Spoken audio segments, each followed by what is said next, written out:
और स्वागत आपका दिल्ली के चुनाव पर। आप देख रहे हैं आज का कहानी कुर्सी की वोटिंग चल रही है दिल्ली के अंदर, और बरसों के बाद इतना दिलचस्प चुनाव दिल्ली के अंदर हुआ है, क्योंकि अब तक तो पिछले 2 चुनाव में आपने देखा एक तरफा अरविंद केजरीवाल की लहर चलती थी, लेकिन इस बार मामला बिल्कुल बदला हुआ है। लेकिन क्या इतना बदल जाएगा कि अरविंद केजरीवाल अपदस्थ भी हो जाएंगे और भारतीय जनता पार्टी अपना 27 साल का सूखा यहां पर दूर करेगी और सरकार बनाने में कामयाब होगी?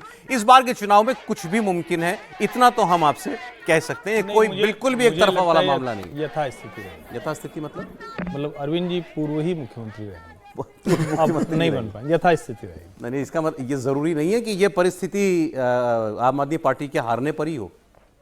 नहीं, आम आदमी पार्टी ये तो ठीक जीत जाए और अरविंद जी पूर्व मुख्यमंत्री नहीं, ये भी हो सकता है। लेकिन मैं तो कह रहा हूँ कि जीतती नहीं दिख रही ना, जीतती पहला ही मतलब बेसिक प्रिमाइस ही गड़बड़ हो गया उनका, तो यथास्थिति रहेगी, वो पूर्व मुख्यमंत्री। इन्होंने आंधी कह दिया, आपको भी कुछ कहना हो तो बोलिए बीजेपी के लिए। देखिए है कि आप समीर जी इतने, और उसमें फर्क देखिए, हमारे पास तो वोट नहीं, उनके पास वोट है, तो जो वोट देकर आ रहा है, जो उस ताकत से बोल रहा है, इसका मतलब उसके पास और ज्यादा, मुझसे भी ज्यादा रिपोर्ट है। और वैसे जो दिख रहा है, विजय जी की रिपोर्ट नहीं ली अभी हमने सर, 2:30 बजे। हाँ ये बात 2:30 बजे विजय त्रिवेदी जी की रिपोर्ट आएगी। लेकिन मैं आपको अपने सहयोगियों के पास लेके चलूं, ग्राउंड पर लोगों के बीच क्या बातचीत चल रही है। उससे पहले आपको राघव चड्ढा अभी कुछ कह रहे थे, वो आपको मैं सुना देता हूं। बाद में फिर पोलिंग एजेंट जा सकता है।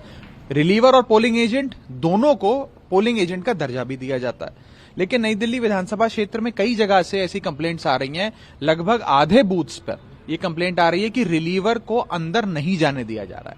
जो सुरक्षाकर्मी पोलिंग स्टेशन के बाहर तैनात हैं, वो हमारे रिलीवर्स को अंदर नहीं जाने दे रहे हैं। अगर रिलीवर अंदर नहीं जाएगा और अगर हमारा पोलिंग एजेंट बाहर नहीं आएगा, तो कितना मतदान हुआ उस बूथ पर, वहां पर कोई फर्जी वोटिंग या किसी प्रकार का कोई विवाद तो नहीं हुआ, ईवीएम ठीक से चल रही है कि नहीं चल रही है, ये सारी चीजें अधिकृत तौर पे सामने नहीं आ सकती। इसीलिए मैं सारे प्रशासन से ये मांग करने आया हूं। अभी जो डिस्ट्रिक्ट इलेक्शन ऑफिसर हैं, उनसे भी हमारी बात हुई है, उनसे अनुरोध किया है कि हमारे रिलीवर्स को अंदर जाने की अनुमति दी जाए। नंबर 1। अब राघव चड्ढा जी नई दिल्ली यानी अरविंद केजरीवाल जी की सीट की बात कर रहे हैं। मैं जितना उनकी बात समझ पाया कि पोलिंग एजेंट हमारा अंदर है और उसको रिलीव करने, रिलीवर वही हुआ ना सर, भाई तो दूसरा आदमी थोड़ी देर के लिए, आधा घंटा 2 घंटे के लिए उसको अंदर नहीं जाने रिलीवर और पोलिंग एजेंट में समझें तो पार्टी पहले अपने स्ट्रांग आदमी को पोलिंग एजेंट बनाती है, उसके बाद नंबर 2 जो होता है उसको रिलीवर के तौर पर। अंदर तो आदमी है, वो रोकेगा, 2 घंटा एक्स्ट्रा काम कर रहा है, यही मतलब है। बस इससे ज्यादा कोई परेशानी उसमें नहीं हो सकती। ये अकेले का भी नहीं है ना। देखिए अब इसको आप कैसे लेते हैं कि इस पूरे चुनाव में आम आदमी पार्टी कंप्लेंट मोड में रही है, इलेक्शन कमीशन से शिकायत, दिल्ली पुलिस से शिकायत, और अब जब ये आप पिछले 1-2 दिन को ही आप देख लीजिए, शराब बट रही है साहब, पैसा बट रहा है साहब, पहले ही झुग्गी बस्तियों में जाकर स्याही लगा दी जा रही है ताकि वो वोट ना कर पाए। अब आज ये नई बात जो है वो सामने वोट बढ़ाने की कोशिश हो रही है। 10% वोटिंग, 10 ईवीएम, केजरीवाल जी ने ईवीएम पर भी सवाल उठा दिया था कल कि 10% वोटिंग की वोट की हेराफेरी हो सकती है। पोलिंग एजेंट को एक बात समझिए पोलिंग एजेंट की, क्योंकि मैंने इलेक्शन को बहुत देखा। पोलिंग एजेंट की बात समझिए, वो जो कह रहे हैं राघव चड्ढा साहब, दिल्ली में 699 कैंडिडेट हैं इस समय। 699 का मतलब एवरेज 10 कैंडिडेट हो गए हर सीट पर, 70 सीटें है ना, तो 10 के 10 पोलिंग एजेंट है। भारतीय जनता पार्टी 1 है, तो एक पोलिंग एजेंट के खिलाफ नजर रखने के लिए 9 पोलिंग एजेंट है। एग्जैक्टली, इसको ऐसे देखिए, मतलब आपका आम आदमी पार्टी वाला निगरानी नहीं करेगा तो दूसरा करेगा, कांग्रेस का करेगा, इंडिपेंडेंट करेगा, मतलब 9 पोलिंग एजेंट। नहीं तो मैं ये आपसे जानना चाह रहा हूं, ये जो केजरीवाल जी लगातार शिकायत मोड में है, ये डर है क्या? नॉर्मली ऐसा ही होता है कि जब डर लगने लगता है, खिसकने लगता है, तो आप नए नए एक्सक्यूजेज इस्तेमाल करने लगते हैं कि अब ये नहीं मिला है, आपके पोलिंग एजेंट को नहीं मौका मिल रहा है, लाइट बंद है, अभी लाइट बंद का कुछ अंधेरे में। सौरभ भारद्वाज ने कहा कि वोटिंग मशीनें जो है ईवीएम अंधेरे में रख दी गई। हालांकि मुझे लग रहा था कि सौरभ भारद्वाज आम आदमी पार्टी के सबसे मजबूत उम्मीदवार हैं, जिनके कुछ अभी भी लोग ऐसा ही कह रहे हैं, ग्रेटर कैलाश से वो लड़ रहे हैं और अच्छा चुनाव लड़ रहे हैं, बहुत स्ट्रांग। गोपाल राय भी, वहां भी अंधेरा नहीं, और वो तो टेक्निकल बैकग्राउंड के आदमी हैं। उन्होंने कहा धूप में नहीं रखनी होती है मशीन, लेकिन इसका मतलब ये भी नहीं कि अंधेरे में रख दो। अब उनको भी शायद यही डर होगा कि अंधेरे में क्या गिटपिट कर देंगे ये इसके साथ। अच्छा, चलते हैं हमारे रिपोर्टर अतुल भाटिया मादीपुर में है, विजय लक्ष्मी गोल मार्केट एरिया में। तो पहले एक बार फिर विजय लक्ष्मी से हम बात करते हैं। ये गोल मार्केट नई दिल्ली, ये एक सी सीट है वो गोल मार्केट। पहले मतलब गोल मार्केट नई दिल्ली अब हो गई है, पहले गोल मार्केट नहीं, एक ही सीट है वो, नई दिल्ली में गोल मार्केट। नई दिल्ली में गोल मार्केट। जी विजय लक्ष्मी बताइए, केजरीवाल साहब मुश्किल में है, परवेश वर्मा की गाड़ी निकल जाएगी आगे, या संदीप दीक्षित को भी कुछ वोट मिल रहा है? देखिए, नई दिल्ली के जिस पोलिंग बूथ पर मैं हूं, गोल मार्केट में, एक तो यहां पर दिखा दूं कि कतार, सौरभ, जो हमें बाकी नई दिल्ली के बूथ्स पर कई जगहों पर नहीं दिखी, वो यहां पर लगातार जो है कतारें जो है वो वोटर्स की यहां पर लगातार दिख रही हैं। और क्योंकि यहां पर कर्मचारी जो है, सरकारी कर्मचारी जो है, वही ज्यादातर इस बूथ पर जिस पर मैं खड़ी हूं यहां पर बतौर वोटर्स पहुंचे हैं। और आपका जो सवाल था, जनता से ही पूछ लेते हैं कि क्या उनके मुद्दे हैं और क्या लग रहा है इस बार क्या लग रहा है इलेक्शन में? मुद्दा विकास का है, मेन मुद्दा विकास का ही है। हाँ, तो जो पिछले 10-11 साल में जो विकास हुआ उससे संतुष्ट है? हाँ जी, हाँ संतुष्ट है। संतुष्ट है जी।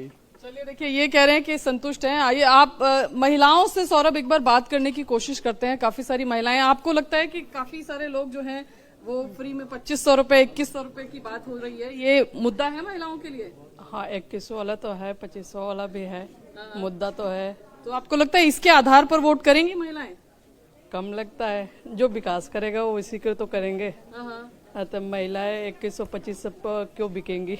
ऐसी बात नहीं है, जो विकास करेगा उसके लिए तो वोट होगा ही।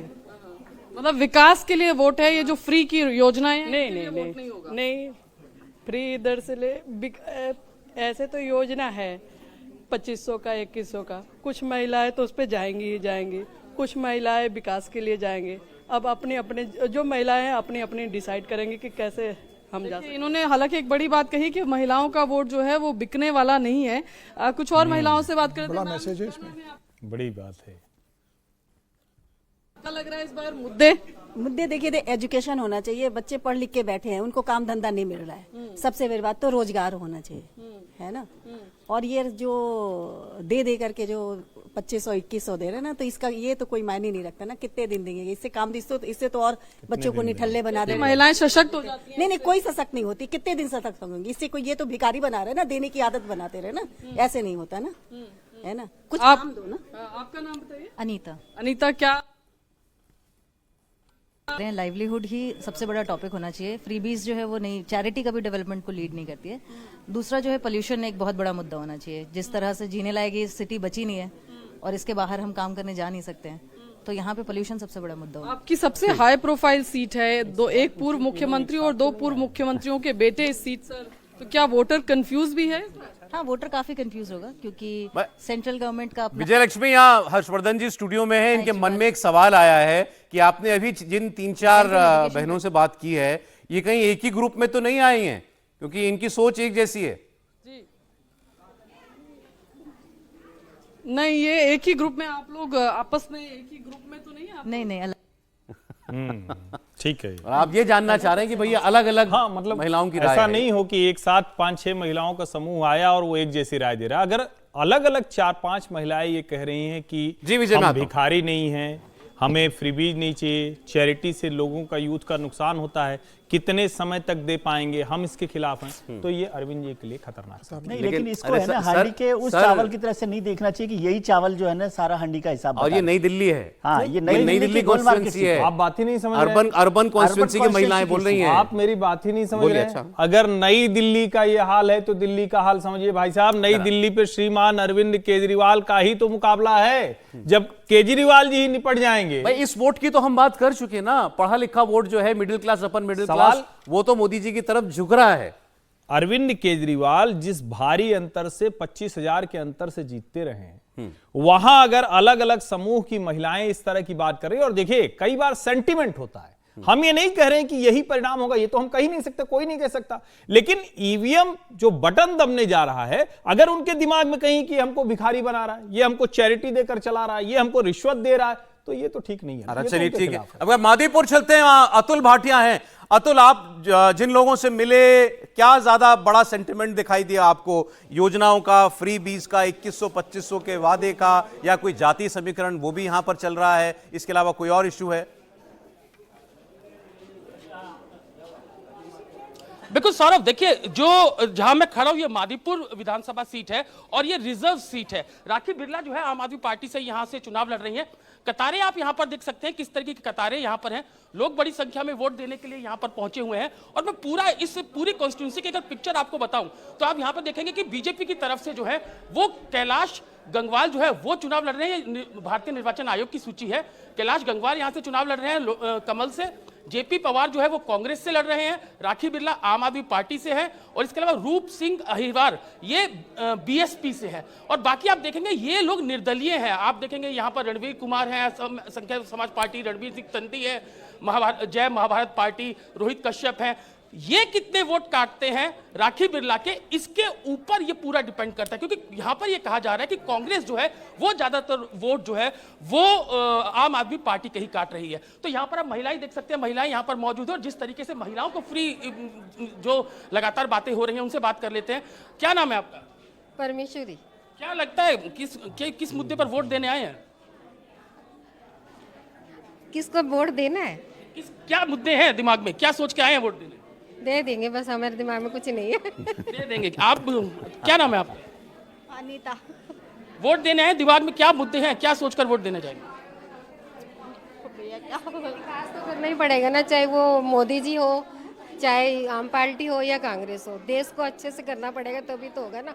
पानी साफ मिले, गटर वगैरह साफ हो, ये चीज चाहिए ना हमें। तो देश की भी कह रहे हैं सौरभ, और इसके अलावा पानी साफ मिले, गटर साफ हो, ये तमाम चीजें हैं। तो पूरा यहाँ पर जो खेल, अगर हम मादीपुर इसकी विधानसभा सीट की अगर बात करें तो ये रिजर्व सीट है, और यहाँ पर पूरा जो माहौल है वो इसके ऊपर डिपेंड करता है कि आखिर जो वोट कटवा है वो किस तरीके से वोट काट रहे हैं, किस पार्टी के वोट काट रहे हैं। और यहाँ पर जो हमने लोगों से बातचीत की थी, इन लोगों का कहना है कि कांग्रेस अगर जितने वोट काटती है आम आदमी पार्टी के, उसका सीधा जो असर है वो बीजेपी को मिलेगा, उसका फायदा बीजेपी को मिल सकता है। तो जितने भी हम वेस्ट दिल्ली के अंदर, जितने भी इलाकों के अंदर गए, लोगों से हमने बातचीत की, टक्कर बहुत कड़ी है, एक तरफा मुकाबला कहीं नहीं दिख रहा है। कई जगह तो ऐसा लगता है कि हार जीत जो है वो 2-1 हजार वोटों से होनी है, वो इधर भी जा सकता है, जो वोट बैंक है वो इस तरफ भी जा सकता है। तो टक्कर पूरे मुकाबले ठीक है अतुल, ठीक है, मुकाबला जो है पूरे टक्कर ये का है। एक रिजर्व सीट की बात अतुल कर रहे थे, यहां से राखी बिरला है मादीपुर से, 12 रिजर्व सीट है ना सर? बिल्कुल 12 दलित वोट का क्या रुख है? 18% वोटर है।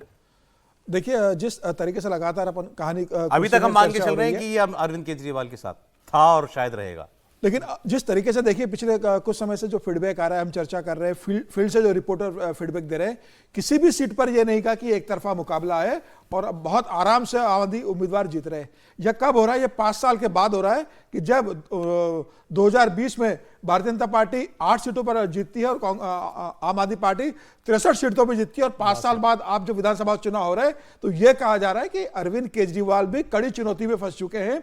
मनीष सिसोदिया को अपनी सीट बदलनी पड़ी, और किसी भी सीट पर यह कहा नहीं जा रहा है कि आम आदमी पार्टी बहुत बड़े आराम से मार्जिन से जीतेगी। हर जगह चुनौती, और कहा जा रहा है अगर जीतेगी तो मार्जिन 1.5-2 हजार से होगा। यह पूरे दिल्ली का अगर सेंटीमेंट है तो यह बता रहा है कि इस समय अरविंद केजरीवाल राजनीतिक रूप से कहां पर खड़े हैं। मुझे लग रहा है यह सब परिणाम बता रहा है कि भारतीय जनता पार्टी ने किस तरीके से 5 साल में बाजी पलटी है, और अरविंद केजरीवाल का 10 साल का जो एंटी इनकम्बेंसी था, जनता का जो फीडबैक आ रहा है, जिस तरीके से महिलाएं जो बता रही थी कि 2,500 रुपये और 2100 रुपये, युवाओं को नौकरी नहीं है, अगर आप पैसे दोगे तो उनको निठल्ला बना दोगे अगर 2100 रुपये दोगे, तो ये जमीन का सेंटीमेंट बता रहा है कि वो नहीं चाहती कि उन्हें आप सिर्फ फ्री बीज दो, वो चाहती कि आप उन्हें स्वच्छ पानी दो, उन्हें पॉल्यूशन फ्री एयर दो, कि अगर यहाँ नौकरी करना है तो फिर वही बात सर, ये महिलाओं के एक सेक्शन की राय है, जरूरी नहीं कि ये ज्यादातर महिलाओं की राय होती तो फिर सारे राजनीतिक दल उस ट्रैप में क्यों आते? आप इसको भी समझिए ना, राजनीतिक दल तो ग्राउंड पर काम करते हैं ना हमसे ज्यादा। बिल्कुल ठीक। और आज की तारीख में दिल्ली के बीजेपी को काउंटर क्यों देना पड़ा? क्यों काउंटर देना पड़ा? क्यों प्रधानमंत्री जी को कहना पड़ा कि इन सब योजनाओं को जारी रखेंगे? फिर वो 2100 से 2500 रुपए पे क्यों आ गए? इसका मतलब उनको ग्राउंड पर ये समझ आई है बात कि महिलाओं के लिए या जो वोटर है उसके लिए लाभार्थी का या फ्री बीज का जो मसला है वो बहुत महत्वपूर्ण है। और केवल नई दिल्ली सीट पर कुछ महिलाओं के वोट को आप पूरी हांडी के चावल का हांडी का समझ रहे हो हिसाब, तो मेरे ख्याल से गलत कर रहे होंगे हम लोग। नहीं, इसमें जो दूसरी सीट पर थे, कौन सी सीट? मादीपुर पर उस पे जो महिला थी, वो पहले उन्होंने कहा कि अब हम क्या कहें नहीं समझ में आ रहा है, फिर उन्होंने कहा कि अब मोदी हो, केजरीवाल हो, कांग्रेस हो, सबको काम तो करना पड़ेगा, और 2100-2500 सब दे रहे हैं। क्यों 2500 किया, ये उससे समझ में आता है।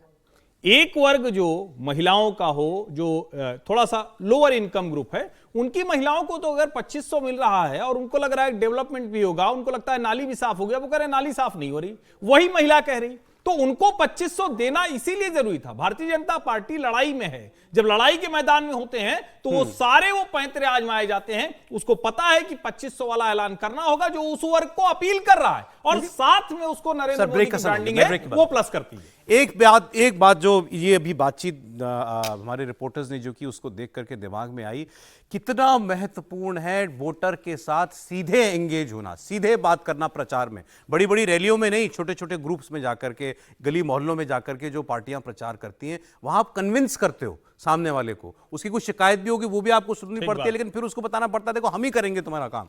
ये जो वही बात है कि भाई वो 2500 दे रहा है, हम तुमको 2100 दे रहे हैं, हमारा काम सफाई का यहाँ काम नहीं हुआ तो कौन करेगा इसमें। और इस बार यहाँ बीजेपी अगेन हरियाणा और महाराष्ट्र की तरह यहाँ बीजेपी आरएसएस ने वो काम किया है, छोटे छोटे ग्रुप्स में कन्विंसिंग जो की है। 50,000 बैठकें आरएसएस ने वही, की, 50,000 दिल्ली में, और अलग अलग इलाकों के लिए अलग अलग टोलियां बनाई गई, जिसको कहते हैं ना जो ड्राइंग रूम मीटिंग्स होती है, जो उन्होंने लोकसभा चुनाव के समय भी शुरू किया था, लेकिन इस बार और ज्यादा जिसको कहते हैं कि नीचे के स्तर तक वो गए। उसका इफेक्ट बहुत ज्यादा होता है। निश्चित